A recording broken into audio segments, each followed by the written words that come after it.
Et puis à Saint-Rémy-lès-Chevreuses, la première édition du Festival de musique ancienne se tiendra du 29 juin au 2 juillet. Des représentations en live vous feront voyager dans l'Allemagne des Lumières ou encore dans l'Italie du XVIIe siècle. Jean-Emmanuel Garcia et Sarah Rodriguez seront nos invités sur cette thématique. Jean-Emmanuel Garcia, bonsoir. Bonsoir. Alors vous êtes le trésorier de l'association Cavros Art qui organise le Festival de musique ancienne en Vallée de Chevreuse. Alors quand on parle de musique ancienne, on parle de quelle époque à peu près? C'est de la musique du Moyen-Âge jusqu'au XXe siècle. Souvent, on parle de musique baroque, c'est ce qui est le plus répandu et c'est la majorité des concerts qu'il y aura lors du festival, qui sera en Vallée de Chevreuse. Voilà, de Saint-Rémy-lès-Chevreuses, Saint-Lambert, Chevreuse, Dampierre et Senlis. Voilà. Très bien, bon, on y reviendra également dans quelques instants. Thomas et Jean-Emmanuel, le culturisme naturel, c'est quelque chose que vous connaissiez déjà, vous en avez entendu parler? J'en ai entendu parler vaguement, mais c'est tout. Sarah Rodriguez, donc vous êtes, bonsoir, donc vous êtes aussi une artiste lyrique. Et alors avec Jean-Emmanuel Garcia, donc vous êtes là pour nous parler du festival Cavros Art qui parle en fait de musiques anciennes. Alors pareil, même question, quel est le programme finalement de ce festival? Alors la programmation est très diversifiée. En fait, donc nous c'est musique ancienne, donc comme le disait Jean-Emmanuel, c'était pour vraiment faire une ouverture sur tout ce qui est ancien. Donc souvent on pense musique contemporaine, donc qui comprend la musique actuelle, plus populaire comme savante. Et nous on avait envie de faire ce bond en arrière et du coup d'aller dans le temps. Et donc avec une dominante surtout baroque, avec plein de choses différentes qui mettent l'accent sur ce qui est la travail de la reconstitution historique. Donc en fait c'est de l'historique informé, donc on n'est pas vraiment sur la reconstitution telle qu'elle, mais on reprend des éléments historiques de l'époque, par exemple le mélange des arts, pour proposer du coup une programmation qui soit différente et pour tout le monde.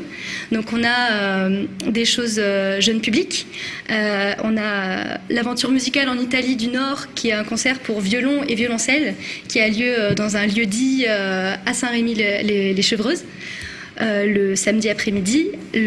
Donc c'est pensé par journée, donc le samedi c'est une journée pour les familles où on arrive en RER à Saint-Rémy et on visite comme ça Saint-Rémy et les Chevreuses. D'accord, donc c'est assez adapté. Tout à fait.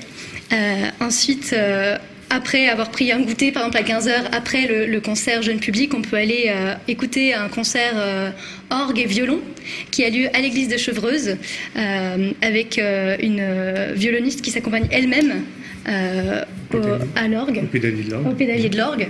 Donc voilà, c'est ensuite une grande parade qui a lieu dans un peu cette tradition des troubadours qui vont aller à travers la ville avec des grandes lanternes qui auraient été fabriquées jeudi et vendredi lors d'ateliers. Le premier jeudi a lieu dans un EHPAD avec des classes de maternelle, donc on fait comme ça un échange intergénérationnel. Et le deuxième a lieu vendredi après-midi pour le tout public, où voilà, chacun construit sa lanterne et pourra venir samedi soir se promener avec sa lanterne. Donc il reste encore des places vendredi pour l'atelier d'ailleurs. Très bon à savoir. Oui. Et on a un grand concert d'ouverture le jeudi soir à Saint-Rémy-lès-Chevreuses, à l'église, à 20h. C'est l'ensemble Poséidon? Tout à fait. Justement, on va écouter un extrait de ce groupe.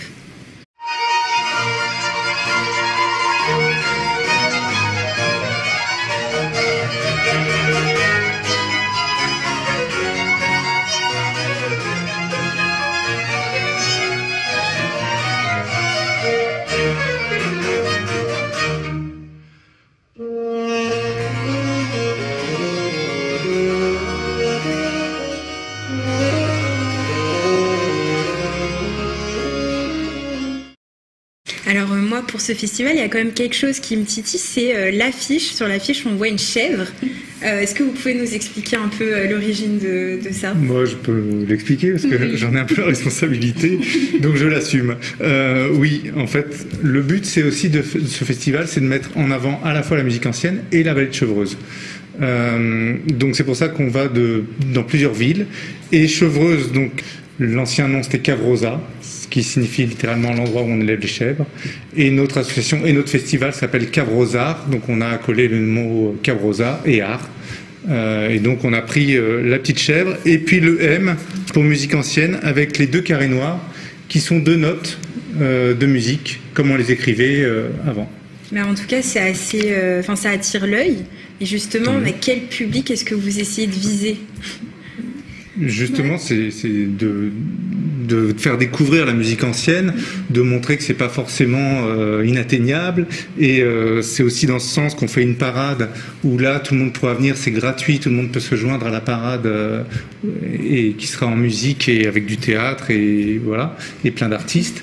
Et il y a aussi un grand bal baroque le dimanche où justement ceux qui ont un costume peuvent venir directement et avoir accès libre pour le bal, et à côté ceux qui découvrent la musique ancienne pourront, après un premier concert qui mêle danse baroque, déclamation et cantate française, rester pour danser après avoir visité Senlis et donc partager avec nous un moment de danse et de musique. Et dans ce festival, est-ce qu'on va pouvoir retrouver des musiques un peu du monde dans plusieurs pays? C'est quels artistes qu'on retrouve? Alors là, on est sur un bassin européen, donc l'Allemagne, l'Italie, la France, pour cette première édition. Et donc, on espère ouvrir après vers d'autres influences pour la suite.